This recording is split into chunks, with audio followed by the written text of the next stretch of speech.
10th के स्टूडेंटों के लिए आज जो टॉपिक है हमारा वो है मृदा संसाधन। बच्चों, ये आपको हम भूगोल विषय के अंतर्गत पढ़ाएंगे कि जो मृदा भी एक महत्वपूर्ण नवीकरण योग्य प्राकृतिक संसाधन है।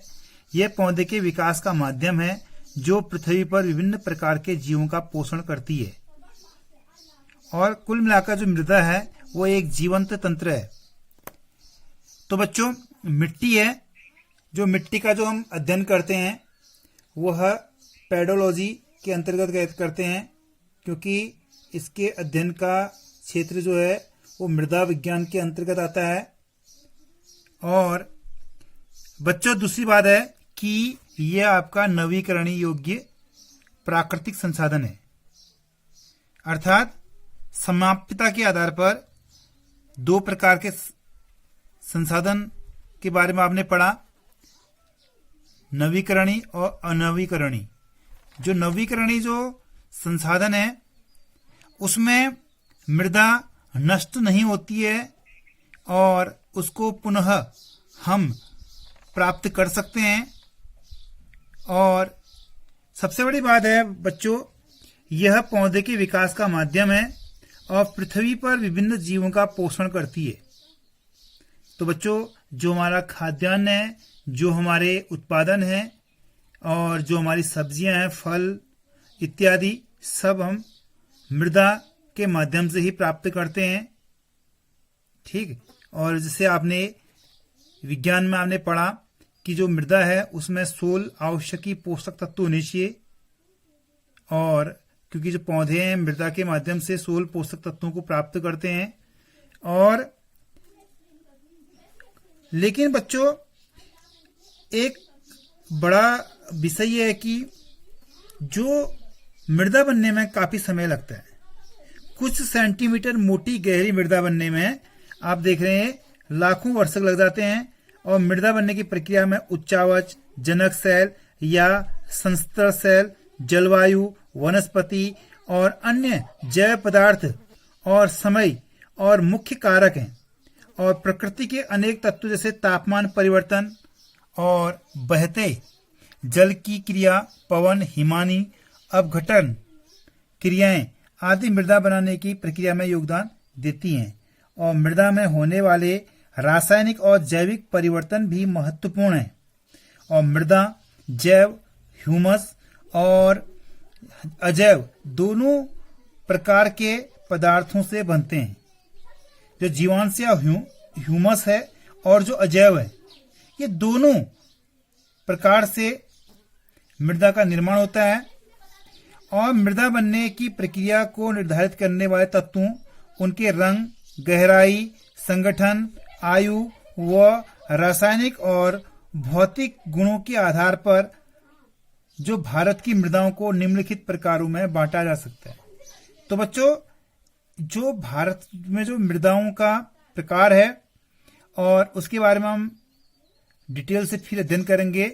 सबसे पहले हम मृदा के बारे में और अधिक से अधिक जो जानकारी प्राप्त करते हैं कि मृदा का निर्माण किस प्रकार होता है।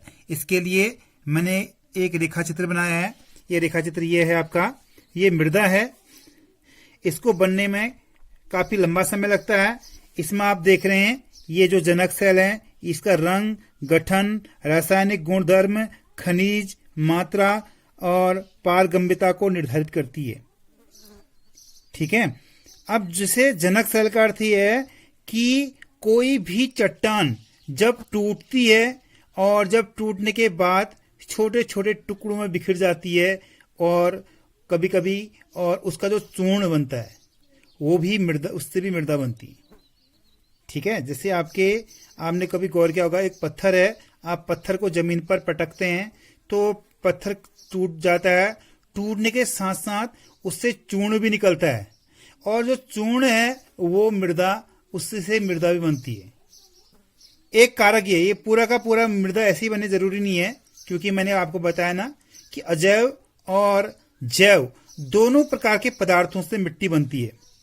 इसके अलावा उच्चावच, तुंगता और ढाल मृदा के संचय को निर्धारित करते हैं।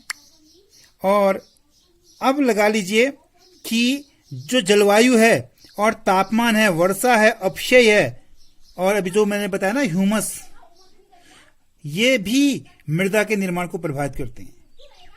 तो बच्चों जैसे जलवायु है ना, जलवायु अगर तापमान बढ़ा है तो चट्टानों में क्या आएंगी, चट्टानें चटकती हैं, चट्टानें टूटती हैं, और जो पवन है, पवन जब बहती है तो वो अपने साथ जो चट्टानें हैं उसमें भी कहीं ना कहीं क्या करती हैं, उस पर भी क्या करती हैं, प्रतिक्रिया करती है और उस पर भी दबाव डालती है, और कभी कभी कि जो पवनों से भी क्या है, जो चट्टान है वो या उसकी जो लेयर है वो घिसती है, और इससे जो लेयर घिसी या वो सूक्ष्म रूप में मतलब वहां से अपने मूल स्थान से निकली सेल के ऊपर का हिस्सा, वहां से भी मृदा बनती है।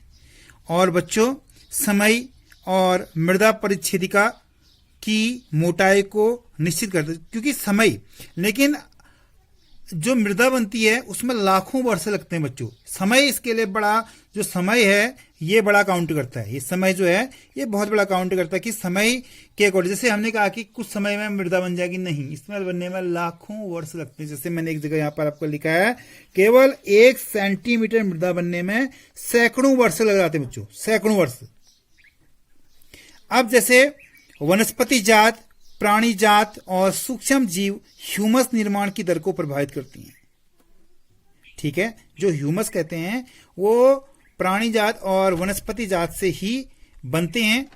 और जैसे कि आप देखें कि हमारे आसपास आप पेड़ देखते हैं, पेड़ से पत्तियां गिरती हैं और पत्तियां जमीन पे गिरती हैं और वो सड़ती हैं, और उसको जीवाणु क्या करती हैं, गलाते हैं, और गलाने के बाद वो पत्तियां क्या होती हैं, हमारे खेतों में या हमारी जमीन पर क्या होती हैं, उसी लेयर में समा जाती हैं, और वो मृदा की क्या बनाती है, परत बनाती है। तो ये परत बनाने में लाखों वर्ष लग जाता है। और जैसे आप देखते हैं कि हम अपने खेतों में गोबर डालते हैं, और गोबर डालने के बाद उसकी भी लेयर, उसकी उपजाऊ लेयर भी क्या करती है, मृदा का निर्माण करती है। तो बच्चों एक कारण नहीं, इसमें कई कारण है। चट्टान का टूटना भी है, ह्यूमस भी है। जब कई बार क्या होता है, कई बार जब जानवर मरते हैं तो हम उनको दफनाते हैं, और दफनाने के बाद उसके आसपास क्या होती है, हम उसको उसके आसपास पेड़ लगा देते हैं, और वहां पर जो पेड़ पौधे जो होते हैं वो काफी उपजाऊ होते हैं, अच्छे फल देते हैं। तो कुल मिलाकर क्या है, कुल मिलाकर यह है कि चाहे वो प्राणी हो चाहे वो वनस्पति हो, वो सड़ गल कर क्या करती हैं, मृदा की लेयर का निर्माण करती हैं। तो बच्चों मैं सोचता हूं कि आपको ये बात समझ में आ गई होगी। तो बच्चों इसके अलावा अपक्षय, अपक्षय भी एक कारक है। अपक्षय में तापमान परिवर्तन, तुषार क्रिया, पौधों, प्राणियों और मनुष्यों के क्रियाकलाप द्वारा अनावर्तित सेलों का टूटना और क्षय होना भी मृदा निर्माण का एक कारण है। अपक्षय मीन्स टूटना, अपक्षय मीन्स कोई जो मूल तत्व है वो टूट जाती है और बिखर जाती है, उससे भी मृदा का निर्माण होता है। और ये सारे के सारे कारक क्या हैं, मृदा निर्माण के लिए महत्वपूर्ण है। मृदा बनने की प्रक्रिया को निर्धारित करने वाले तत्व उसका रंग, गहराई, गठन, आयु, रासायनिक और भौतिक गुणों के आधार पर ये बनते हैं। इसके आधार पर ही भारत में भी मृदाओं का निर्माण हुआ, जिसका अध्ययन हम अगले दिन करेंगे।